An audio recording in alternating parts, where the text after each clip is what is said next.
Hi all, అందరూ బాగుండాలి, అందులో మనం ఉండాలి. Welcome to my channel Shri channel తరపున అందరికీ నమస్కారం అండి. అందరూ ఎలా ఉన్నారు? చాలా చాలా బాగున్నారు అనుకున్నాను. ఈరోజు వీడియో ఏంటంటే మా ఇంట్లో వరలక్ష్మి వ్రతం ఎలా చేసుకున్నానో ఈ వీడియోలో. అందమైన వాకిట్లో అందమైన ముగ్గు చూడగానే లక్ష్మీదేవి మన ఇంట్లోకి వస్తుందంటారు. అందుకని చెప్పి తెల్లవారుజామునే లేచి పసుపు కలర్లా వస్తుంది కదండి, అది పేడ కల్లాపులా వస్తుందన్నమాట. ఆ కలర్తో అయితే మొత్తం వాకిలంతా కల్లాపు చెల్లి అది ఆరిపోయిన తర్వాత లైన్స్లా వస్తున్నాయి కదా, వాటితో అయితే ముగ్గు వేస్తాను. ఎందుకంటే వాకిట్లో ముగ్గు వేయడానికి ఎక్కువ టైం పట్టేస్తే ఇంకా ప్రసాదాలు చేయాలి, పూజ చేయాలి, చాలా లేట్ అయిపోతుందని చెప్పి పెద్దగా సింపుల్గా వచ్చేలాగా అయితే తొందరగా ముగ్గు పెట్టేసి అయితే వచ్చేసాను. తర్వాత అమ్మవారికి ఈసారి నైవేద్యాలు చేద్దాం అనుకున్నాను. అందుకని చెప్పి ఇంకా ప్రసాదాలు చేసే పని అయితే మొదలు పెట్టేశాను. ఫస్ట్ కుడుములకి అది పెట్టేశాను, తర్వాత పులిహార కలిపేశాను. బూర్లకి గారెలకి కూడా పిండి ముందే ప్రిపేర్ చేసి పెట్టేసుకున్నాను అనమాట. అందుకని చెప్పేసి అన్నీ అంటే ఫస్ట్ ప్రసాదాలన్నీ అయిపోయిన తర్వాత గారెలు వేసేసుకొని లాస్ట్లో ఫైనల్గా అయితే బూర్లు వేశానండి. శ్రావణ మాసంలో ప్రతి మహిళ కూడా వరలక్ష్మి వ్రతం తప్పకుండా చేస్తారండి. ఈ వరలక్ష్మి వ్రతం చేయడం కోసం అయితే నెల రోజుల నుంచి ప్రిపరేషన్స్ అన్నీ స్టార్ట్ అయిపోతాయి అన్నమాట. ఇంట్లో ఉన్న ప్రతి వస్తువు కూడా క్లీన్గా ఉండాలని చెప్పి మొత్తం అన్నీ కూడా తోమేసి దులిపేసి కడిగేసి చేస్తూ ఉంటారనమాట. అలా నేను కూడా నెల రోజుల నుంచి చేశాను. ఇంకా నైవేద్యాలు ఏమేమి చేసేదని ఒకసారి చూసేయండి. కుడుములు, గారెలు, తీపి గారెలు, చక్కెర పొంగలి, పులిహార, బూరెలు, దద్దోజనం, ఇలా ఇవి 7 ఐటమ్స్ అయినాయి కదా. చలివిడి, వడపప్పు, పానకం, శనగలు, ఇవన్నీ కలిపితే నేను 9 అనుకున్నాను కానీ 11 అయినాయి అనమాట. మొత్తం అమ్మవారి నైవేద్యాలన్నీ ఇలా ప్రిపేర్ చేసి పెట్టుకున్నానండి. అమ్మవారి ప్రసాదాలు పెట్టేసిన తర్వాత ఇదిగోండి మా వరలక్ష్మి అమ్మవారిని అయితే రెడీ చేసి పెట్టాను. ఇప్పుడు వెనకాల బ్యాక్గ్రౌండ్ అమ్మవారి విగ్రహం, అక్కడ ఉన్న డెకరేషన్ మాత్రం నేను నైట్ ముందే ప్రిపేర్ చేసి పెట్టేసుకున్నాను. ఎందుకంటే మనకి డెకరేషన్కి చాలా టైం తీసుకుంటుంది అనమాట. ఆ టైం కనుక మనం తీసుకున్నట్లయితే మనకి పూజ చాలా లేట్ అయిపోతుంది. అందుకని చెప్పి ముందు రోజు నైటే ఇలా వెనకాల బ్యాక్గ్రౌండ్ డెకరేషను, నెక్స్ట్ అమ్మవారికి చీరది కట్టేసి అలంకరణ చేసి రెడీగా అయితే పెట్టుకున్నాను. అలా చేయడం వల్ల నాకు చాలా టైం సేవ్ అవుతుంది. అంటే మనం ఎప్పుడైనా సరే ముందు రోజు ఇలా ప్రిపేర్ చేసుకుని పెట్టుకోవచ్చు. తర్వాత ప్రసాదాలన్నీ అయిపోయిన తర్వాత అమ్మవారి కలశను మిగతా వాటిని అన్నిటినీ కూడా సర్దుకోవచ్చు. ప్రతిరోజు నిత్య దీపారాధన చేస్తాం కాబట్టి అలాగా ఈరోజు చేయాల్సిన నిత్య దీపారాధన కూడా చేసేసాము. మా దేవుడి మూల మొత్తం ప్రసాదాలన్నీ చేసినవన్నీ కొంచెం కొంచెంగా పెట్టాను. అన్నీ పెట్టి శివయ్యనైతే వాళ్ళ జిల్లేడు పూలతో చాలా బాగా అయితే పూజ చేసుకొని పూజ అంతా అయితే కంప్లీట్ చేసుకున్నామండి. నాకు దేవుడి మందిరంలో ప్లేస్ చిన్నగా ఉంటుంది కాబట్టి నైవేద్యాలు పెట్టడానికి, తాంబూలాన్ని పెట్టడానికి కొంచెం ప్లేస్ సరిపోదన్నమాట. అందుకని చెప్పి చాలా అడ్జస్టబుల్గా అయితే మొత్తం అంతా అయితే చేశాను. పూజా మందిరం కూడా ఎలా ప్రిపేర్ చేశానంటే ఇది లాంగ్ వీడియో కూడా నేను అప్లోడ్ చేశాను. ఇంట్రెస్ట్ ఉన్న వాళ్ళు ఛానల్ పేజ్లో అయితే చూడండి.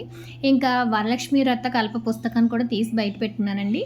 మొత్తం అక్కడ పూజ అయిపోయిన తర్వాత ఇక్కడ కావాల్సినవి అన్నీ కూడా అరేంజ్మెంట్స్ చేసేసుకున్నాను. లక్ష్మీదేవి విగ్రహానికి, శ్రీచక్రానికి కూడా పంచామృతాలతో అభిషేకం చేస్తాను. పసుపు, కుంకుమ, అలాగే పూలతో అభిషేకం చేసిన తర్వాత అమ్మవారి స్థాపన చేసుకుంటానండి. కలశం మొత్తం అన్నీ సర్దేశాను.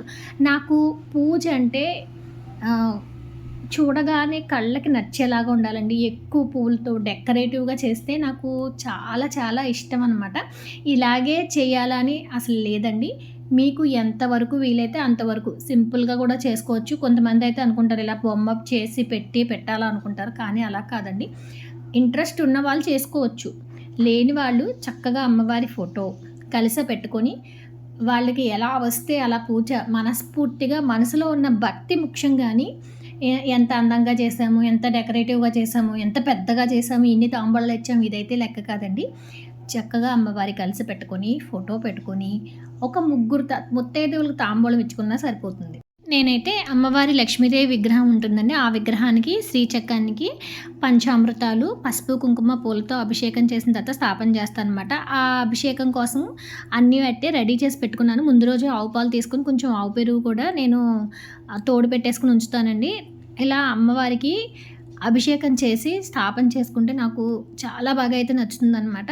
మా అత్తయ్య గారి ఇంట్లో కూడా లక్ష్మీదేవి విగ్రహం పెద్దది ఉంటుందండి. నిత్య దీపారాధనలో పూజా మందిరంలో ఎప్పుడు పెద్ద విగ్రహం ఉంటుంది. ఆ పెద్ద విగ్రహానికి అభిషేకం చేసిన తర్వాత వరలక్ష్మి వ్రతం చేస్తూ ఉంటారు. అలాగా నేనేంటంటే నా దగ్గర ఉన్న చిన్న వెండి విగ్రహానికి శ్రీచక్రానికి పంచామృతాలతోటి అభిషేకం చేసిన తర్వాత వరలక్ష్మి వ్రతం అయితే చేసుకుంటాను అనమాట. ఇలా ప్రతి సంవత్సరం నేను చేసుకుంటానండి. అందరూ ఇలాగా చేస్తారా అంటే అందరూ ఇలా చేసుకోరండి. ఎవరు పద్ధతిని బట్టి వాళ్ళు చేసుకుంటూ ఉంటారనమాట. ఒక్కొక్కరిది పద్ధతి ఒక్కొక్కలా ఉంటుంది.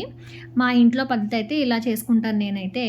నాకు పూజ చేసేటప్పుడు దీపాలు ఎక్కువగా, పుష్పాలు ఎక్కువగా ఉండి, ఆ ప్లేస్ అంతా కూడా మంచి అగరత్తుల స్మెల్‌తో అదంతా కూడా ఒక పాజిటివ్ వైబ్ వస్తుందనమాట. అందుకని చెప్పి నేను ఎక్కువ పువ్వులు, దీపాలు డెకరేటివ్‌గా ఉండేలాగా అయితే చేసుకుంటాననమాట.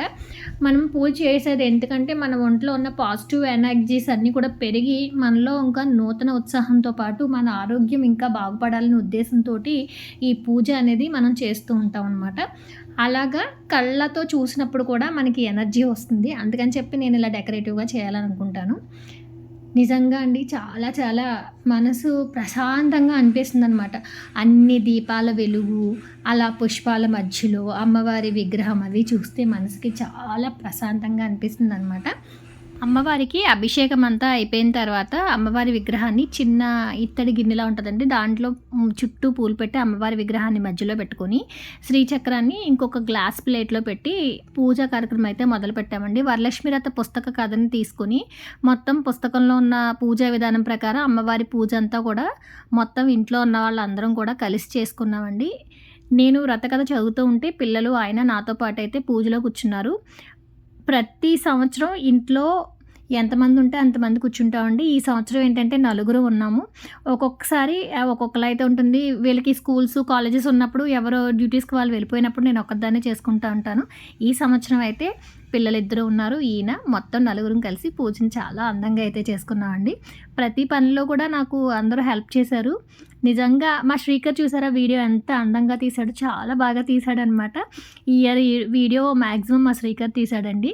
మా అమ్మవారైతే ఈ సంవత్సరం బాలా త్రిపుర సుందరిలాగా కాలు మీద కాలేసుకొని భలే అందంగా కూర్చొని వచ్చారనమాట. నాకైతే చాలా బాగా నచ్చారు ముద్దుగా. లక్ష్మీ అష్టోత్తరం చదువుతూ శ్రీచక్రానికి వెండి పుష్పాలతో పూజ చేశామండి. నిజంగా నాకు చాలా అంటే చాలా బాగా నచ్చింది ఈ సంవత్సరం పూజ. ఆ దీపపు కాంతులతో ఆ ఏనుగులు కూడా చూడడానికి చాలా అందంగా అయితే ఉన్నాయన్నమాట. ప్రతి చోట కూడా మనం పూజ చేసేటప్పుడండి ఆ ఒక్క గంటతోనే పూజ అయిపోవడం కాదు. ఆ పూజకి మనం చేసే ప్రిపరేషన్స్ ఉంటాయి కదండీ ముందుగా. మనం చేసే ప్రతి పని కూడా ఈ పూజ కోసమే కాబట్టి అన్ని రోజులు కలిస్తేనే ఈ వరలక్ష్మి వ్రతం అనమాట. నేనైతే అమ్మవారికి పూజ చేయాలి కాబట్టి మనం ముత్తైదువులకి ఇవ్వాల్సిన గాజులు గానీ, ఏమైనా రిటర్న్ గిఫ్ట్స్ ఇవ్వాలనుకుంటే అవన్నీ కూడా ముందే ప్రిపేర్ చేసి అంటే అసలు ఏమి ఇవ్వాలి ఏంటి అయన్నీ కూడా ముందుగా అనుకొని తీసుకొని వస్తానండి. ఇక్కడ పూజా కార్యక్రమం అంతా కూడా అయిపోయింది. ఇంకా ముత్తైదువులకి తాంబూలాలు ఇవ్వడం అనమాట. ఇంకా నా పూజ అయ్యేసరికి మా వాళ్ళు నన్ను తాంబూలాలకు పిలిచారు. మా వీధిలో చాలా తాంబూలాలైతే అందుకున్నానండి. నిజంగా వడి నిండిపోయిందనమాట. ఇంచుమించుగా 15 తాంబూలాల వరకు అందుకున్నాను నేనైతే.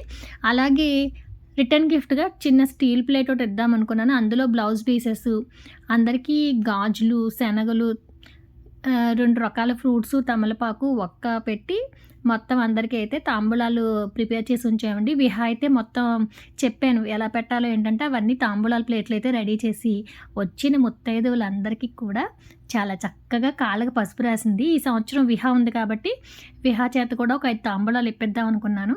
తను కూడా చాలా బాగా అయితే చేసిందండి అన్నీని. మా వీధిలో అందరం కూడా ఏ పూజైనా, పండగైనా చాలా బాగా కలిసి ఉంటాం కదండీ! అలాగా అందరూ అయితే వచ్చారనమాట.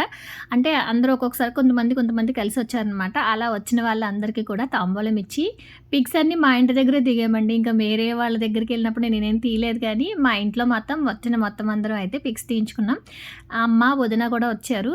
నేను మా వదిన దగ్గరికెళ్ళి తాంబూలం తీసుకుంటానండి ప్రతి సంవత్సరం. అలాగే వదిన కూడా నా దగ్గరకొస్తది తాంబూలం తీసుకోవడం కోసం.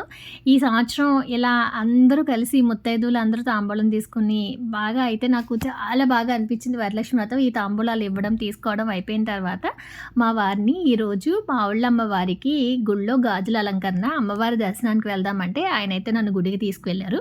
ఎవ్రీ ఇయర్ వరలక్ష్మి వ్రతం అయిపోగానే అమ్మవారి గుడికి వెళ్తూ ఉంటామండి. అలాగే ఈ సంవత్సరం కూడా వెళ్ళాము. ఈ సంవత్సరం ఏంటంటే అమ్మవారి అమ్మవారికి గాజుల అలంకరణ చేశారు. ఇలా గాజుల అలంకరణ చేయడం రెండో సంవత్సరం అనమాట. నిజంగా అండి అమ్మవారు చూడడానికి ఎంత అందంగా ఉన్నారు. అసలు గుడంతా గాజులు రంగురంగుల గాజులతో నిండిపోయి ఎంత అందంగా ఉందో తెలుసా. అసలు మా మావళ్ళ అమ్మవారికి అండి నిత్య కళ్యాణం పచ్చతోరణం ఎప్పుడు కూడా ఏదో ఒక కార్యక్రమం జరుగుతూనే ఉంటుందండి. అమ్మవారు అందమైన అలంకారాలు ఎన్నెన్నో చేసుకుంటూ ఉంటారు. అసలు హోమాలు, పూజలు ఇంకా చెప్పనవసరం లేదు. ఎంత పెద్ద విగ్రహమైన విశాల నేత్రాలున్నా సరే, ఆ విశాల నేత్రాలతోటి భక్తులందరినీ చల్లగా కాపాడుతున్నానన్నట్టు ఎంతో ప్రశాంతంగా చూస్తూ ఉంటారండి. మనస్ఫూర్తిగా అమ్మా నాకిది కావాలంటే తీర్చే వరాల దేవతండి మా మావళ్ళమ్మవారు. అలా మావళ్ళమ్మవారిని చూడగానే మనసు ఎంతగానో పులకరించిపోయింది. నిజంగా అమ్మవారి దర్శనం నాకెంతో ఆనందంగా అనిపించిందండి. మేము అమ్మవారి దేవస్థానానికి వెళ్ళేసరికి ఇంచుమించుగా 2:30 అలా అయిందనమాట. ఎందుకంటే నా పూజ అయ్యేసరికి 10:30 అయింది. నేను వెళ్ళి తాంబూలాలు తీసుకుని అందరూ మళ్ళీ నాకు తాంబూలాలని ఇచ్చేసరికి ఇంచుమించుగా 2:00 అలా అయిందనమాట. తర్వాత అమ్మవారి దేవస్థానానికి వెళ్ళి అమ్మవారిని దర్శనం చేసుకుని వచ్చేసరికి 2:30 అయిపోయింది. 4 లక్షల గాజులతో మా అమ్మవారిని ఎంతో అందంగా అయితే అలంకరించారండి. నిజంగా చూడమచ్చటి మా తల్లి రంగురంగుల గాజుల్లో అమ్మవారిని అలా చూస్తే మనసు చాలా పులకరించిపోయింది. ఆనందంగా అసలు కళ్ళ వెంట నీళ్ళు కూడా వచ్చేంత ఆనందంగా అనిపించిందండి అమ్మవారి దివ్యమంగళ స్వరూపాన్ని చూస్తూ ఉంటే. నిజంగా భీమవరంలో మా గ్రామదేవతన మావళ్ళ అమ్మవారు ఉండడం వల్ల మా ఊరు ఇలా ఉందా అనిపిస్తూ ఉంటుందండి. అమ్మవారి దర్శనం అయిపోయిన తర్వాత ఇంటికైతే వచ్చేసాం అనమాట. సాయంత్రం ఇంకా అమ్మవారికి మళ్ళీ దీపం పెట్టుకొని పూజ అయితే చేస్తానండి. ఇలాగా మా ఇంటి వరలక్ష్మి వ్రతం ఎంతో బాగా అయితే జరిగింది. మా ఇంటి వరలక్ష్మి వ్రతం మీ అందరికీ ఎలా అనిపించిందో కామెంట్ సెక్షన్లో అయితే కామెంట్ చేయండి. ఇంతవరకు కనుక మన ఛానల్ని సబ్స్క్రైబ్ చేసుకోకపోతే సబ్స్క్రైబ్ చేసుకోండి. లైక్ చేయడం అస్సలు మర్చిపోవద్దు. షేర్ చేయండి. Thank you for watching. Survey జన సుఖినో భవంతు. ఓం శ్రీ మాత్రే నమః.